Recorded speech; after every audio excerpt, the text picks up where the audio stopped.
I've sat on this bench for over 40 years, and I can tell you this: the loudest people in the room are often the most scared of the truth. Before I tell you what happened when a rapper's son marched into my courtroom with an entourage like it was a red carpet event, can you do me one quick favor and tell me, have you ever seen someone try to intimidate a judge in real life? It was a Tuesday in Providence, and the hallway outside courtroom 3 smelled like old paper, coffee, and nerves. My clerk handed me the docket at 8:41 a.m., and one case number jumped off the page like it wanted attention. Case number 24, TR 1873. Reckless driving, failure to yield, leaving the scene of property damage. That last one always makes my stomach tighten. When someone leaves, it usually means they knew they did wrong. A few minutes later, my court officer leaned in and told me, "Judge, we got a situation in the lobby." I asked what kind of situation. He said cameras like phones everywhere. A group of guys wearing chains. One of them says he's here for content. I looked up from the file and felt that old familiar heat in my chest. Not anger, something else. The feeling you get when you know someone is about to treat a serious place like a joke. And then the doors opened. First came the sound, not footsteps, laughter, loud talking, the kind you hear outside a nightclub at 1:30 a.m. Then I saw him, Darius Rio King, age 19. And I don't say this to be mean. I say it because details matter. He did not walk into my courtroom like a kid who made a mistake. He walked in like a prince who expected the room to bow. He had a black Amiri hoodie with the glittering logo across the chest. And when he turned, I caught the flash of a Louis Vuitton sling bag. Not a fake one either. I've been around long enough. You can tell the difference by the stitching and by the way people hold it like it's a newborn baby. His shoes were Dior B23 spotless, like they never touched a sidewalk. On his wrist was a Rolex, silver, bright, loud, and around his neck was a chain so thick it looked like a bike lock dipped in gold. Behind him came 4 young men. One wore a bright orange Hermes belt like it was a trophy. Another had sunglasses on inside the courtroom, which is the kind of move that tells you someone thinks rules are for other people. They weren't just friends, they were an entourage, a moving wall of attitude. And then, as if the room was not already full enough, 2 more people squeezed in behind them. A woman with long nails tapping her phone like she was texting during a movie, and a thin man with a ring light clipped to a small tripod whispering, "We going viral today." My court officer stepped forward and said, "No filming in here." The thin man smirked and said, "It's just for the story, bro." Bro, that word in a courtroom always lands wrong. It doesn't belong here like gum under a church pew. I kept my face calm. I always do. My father taught me something when I was a boy. He said, "Bro, Frank, never raise your voice to prove you're right. If you're right, you don't need to." I carried that into this job, and it saved me more times than I can count. But I also learned another thing. A courtroom is not a stage. It is not a club. It is not a place where you test how far you can push an old judge because the court pushes back. The prosecutor that day was Miss Lam, sharp, calm, always prepared. She stood up, glanced at Darius and his group, and I could tell she already didn't like the energy. Defense counsel was Mr. Blakely, a private attorney with a clean suit and tired eyes. He looked like a man who had been hired to do damage control for someone who refused to be controlled. Then I looked at the victim's name in the file. Mr. Leonard Vega, age 63, U.S. Army veteran, retired, working part-time as a hospital transport aide at Rhode Island Hospital, The kind of job where you push patients in wheelchairs and gurneys and you do it for modest pay because you still want to be useful and you still need the money. And there was more. Leonard Vega was also raising his granddaughter Maya, age 8, because his daughter had passed away 2 years earlier. Pneumonia. That turned into something worse. That's what the note said. He was living on a fixed income and he was behind on heating bills. He had a heart condition and carried nitroglycerin pills in a small bottle on his keyring. I've seen men like Leonard, quiet men, men who don't ask for pity, men who did their time in life and didn't complain. It was my job to look at the defendant and then look at that victim and remember that both are human beings. But it was also my job to remember the difference between a mistake and a pattern. The incident happened on October 11th at exactly 10:47 p.m. at the intersection of Broad Street and Clayton Avenue. A busy corner, street lights that flicker sometimes, a bus stop, a small corner store. Leonard Vega had finished a late shift. He had his hospital badge still clipped to his belt. Badge ID RH20791. He was driving a 2008 Honda Civic Blue with a dent already on the left rear quarter panel. The file said he was going 22 mph in a 25 zone. Slow, careful. Darius Rio King was driving a Lamborghini Urus, matte black custom rims, tinted windows darker than the law allows. I later learned it was registered to a company tied to his father's label, not in his name. In a company name, which is a trick rich people use. It helps them pretend nothing belongs to them. According to Officer Hannah Doyle, badge number 417, Providence Police, Darius ran the stop sign and cut across Leonard's lane. Leonard hit the brakes, but the Urus clipped the front of his car like it was swatting a fly. The impact spun the Civic half a turn. Airbags didn't deploy, but Leonard's chest hit the steering wheel hard enough to leave a bruise the size of a grapefruit. And then, while Leonard sat there shocked with his hands shaking, the Lamborghini didn't stop. It kept going. That's the part that gets me. If you crash into someone, you stop. You check if they're alive. Even if you're scared, even if you're guilty, you stop because you're a person. But he didn't stop. Leonard called 911 at 10:49 p.m. The recording said you could hear his breathing, short, shaky. He told dispatch, "I'm okay, I think. I'm dizzy." The other car left. It was a black Lamborghini, I think. Who has a Lamborghini? Who has a Lamborghini? A man working part-time at a hospital asked that question like it was a riddle, like it didn't belong in his world.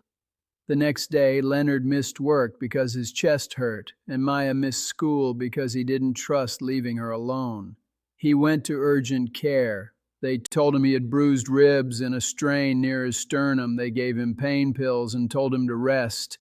But rest is expensive when you're raising a kid and you don't have paid leave. That was the setup. And then Darius showed up in my courtroom acting like the whole thing was an inconvenience. When the clerk called the case, Darius didn't step forward right away. One of his friends said something and they all laughed. It was like they were waiting for applause. I watched him. I watched the way he moved, the way his eyes slid across the room, not really seeing people, just counting them, counting who mattered. "Mr. King," I said, "step up." He came forward slow like he was doing me a favor. Mr. Blakely moved with him. I asked, "How do you plead to reckless driving, failure to yield, and leaving the scene of property damage?" Before the lawyer could answer, Darius leaned toward the microphone and said, "Not guilty, obviously." Obviously, the word hung in the air. A few people in the gallery murmured. Leonard Vega was sitting on the wooden bench with his hands folded, looking straight ahead like he was trying not to cry in public. His jacket was clean but worn at the cuffs. He had the posture of a man who spent years taking orders and learned how to hold himself still. I looked at Darius and said, "You're in my courtroom. You'll let your attorney speak." Darius smirked. He nodded like he understood, but the smirk stayed. Miss Lom stood up and said, "Your Honor, the Commonwealth is ready. We have the reporting officer present. We also have traffic camera footage and evidence of damage consistent with a hit and run." Darius turned and whispered something to his friends. One of them laughed loud. My court officer stepped forward and I held up a hand. I wanted to see how far they'd go without me saying a word. Sometimes people reveal themselves if you let them talk. Miss Liam continued.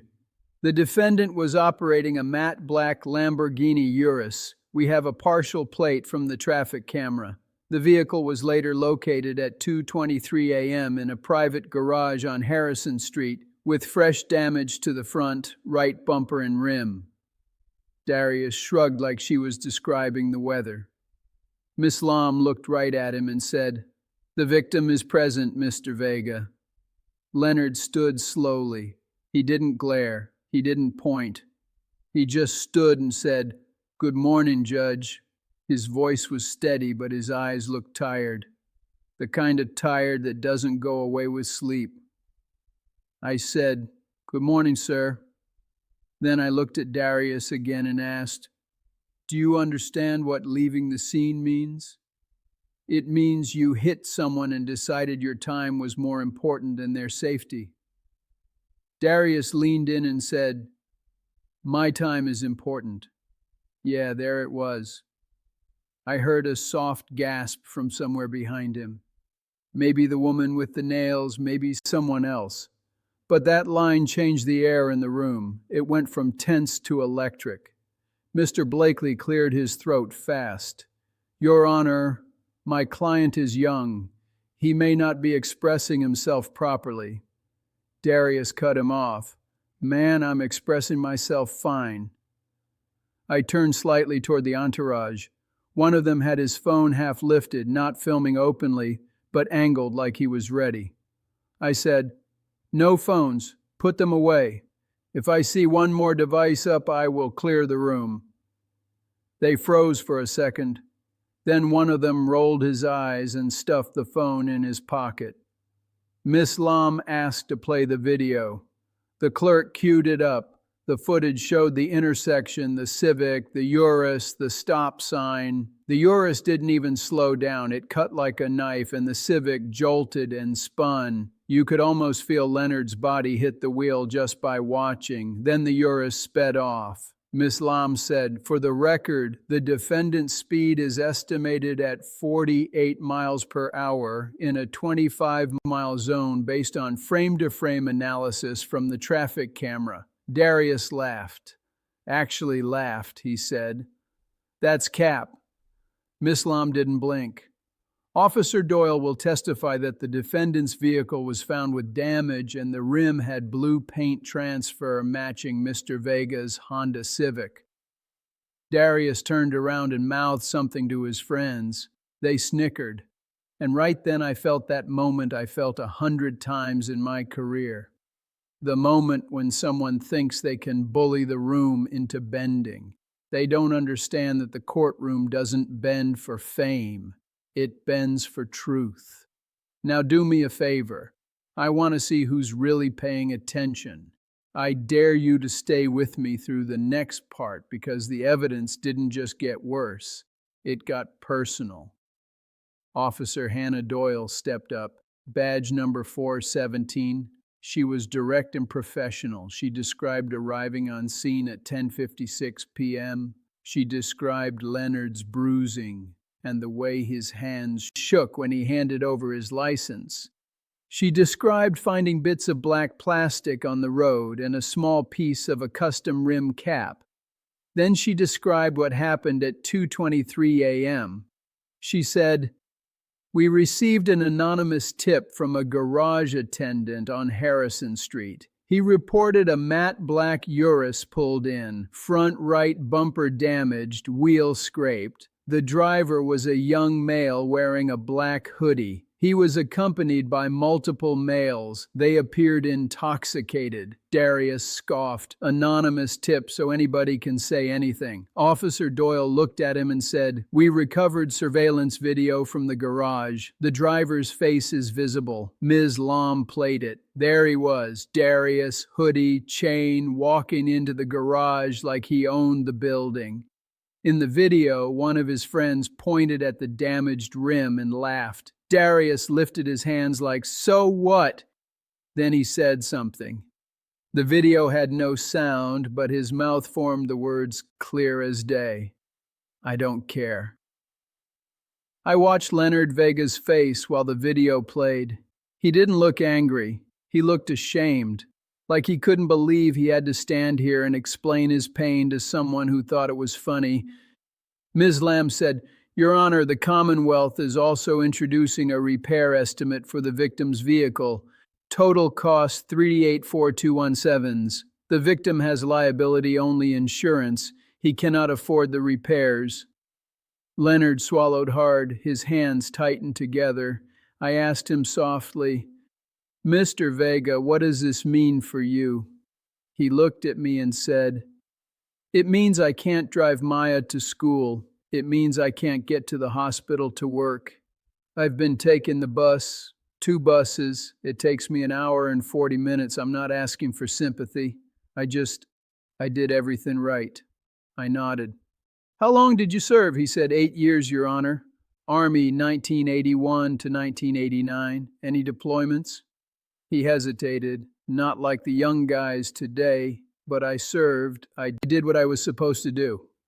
Then he added quieter, "My daughter would have known what to do. She always handled things better than me." That line hit the room. Even Ms. Liam's eyes softened. Darius shifted his weight and muttered, "Sad story." Mr. Blakely snapped his head toward him like, "Please stop." I leaned forward. "Mr. King, you will not disrespect this man in my courtroom." Darius leaned in too, matching my posture like it was a staring contest. "With all due respect, Judge, this is small time. Like, why are we even here? He's fine." Leonard flinched at the words. "He's fine." Like someone was rewriting his pain in front of him. I said, "Let me explain something to you. He's fine is not your call. And the moment you left that scene, you stopped being the person who decides what matters." Darius smiled. "You acting like I ran somebody over." Miss Lom's voice cut in. "Your Honor, the victim sought medical care. Bruised ribs, chest trauma documented at urgent care on October 12th at 9:18 a.m. Provider nurse practitioner Celeste Ward." Darius waved his hand. "Bruised ribs. That's like regular." I felt my patience narrow into a point. Not because of me, because of what he was doing to Leonard, humiliating him, turning him into a joke. I looked at the entourage. One of them whispered, "This old dude tripping." Another laughed, not quietly. I turned to my court officer. "Step closer." The officer moved in. I said loud enough for the whole room, "This is your last warning. One more outburst from anyone back there and they will be removed. Do you understand?" They nodded, but the nods were fake, like kids nodding at a teacher while planning to misbehave again. Ms. Lom wasn't done. She introduced the defendant's phone records, not the content yet, just location pings. The Urus was at Broad and Clayton at 10:47 p.m. Then it moved fast. Then it was on Harrison Street. Darius whispered, "That don't prove I was driving." Miss Lom turned a page. "Then we will move to the next exhibit." And I saw Mr. Blakely's shoulders sink like he already knew what was coming. Miss Lom said, "The garage attendant, Mr. Salvatore Gracco, will testify that the defendant handed him a $100 bill and said, 'Don't say nothing.'" Darius snapped, "That's a lie." I looked at him. "You don't get to testify by yelling." He looked right at me and said, "Man, you don't get to talk to me like I'm broke." There it was again. Class, money, like it was armor. I stayed calm. Money is not a shield in here. He smirked. It is everywhere else. The room went quiet. Even the entourage stopped because that line was a confession of mindset. He believed the world had been bought, and he believed I was for sale too. That's when my clerk handed Miss Lam a small printout, and I saw her expression change.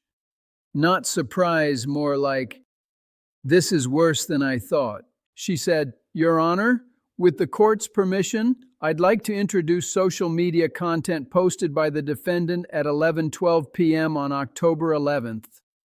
Darius's smile faltered for the first time.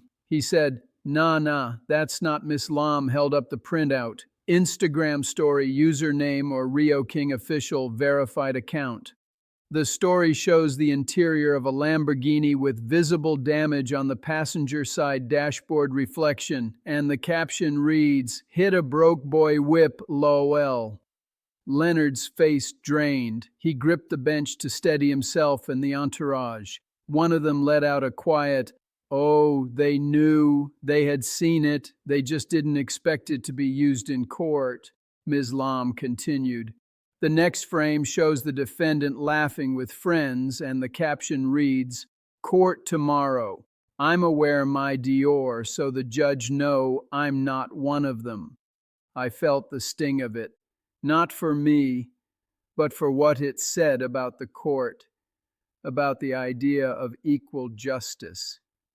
Darius looked around, suddenly aware that the room wasn't laughing with him anymore. Now, listen closely, because this is the part that made everyone lean forward later.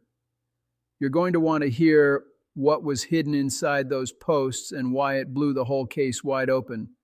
Ms. Lam said, "Your Honor, there is also a Snapchat video recovered pursuant to a search warrant signed on October 18th, warrant number SW249916.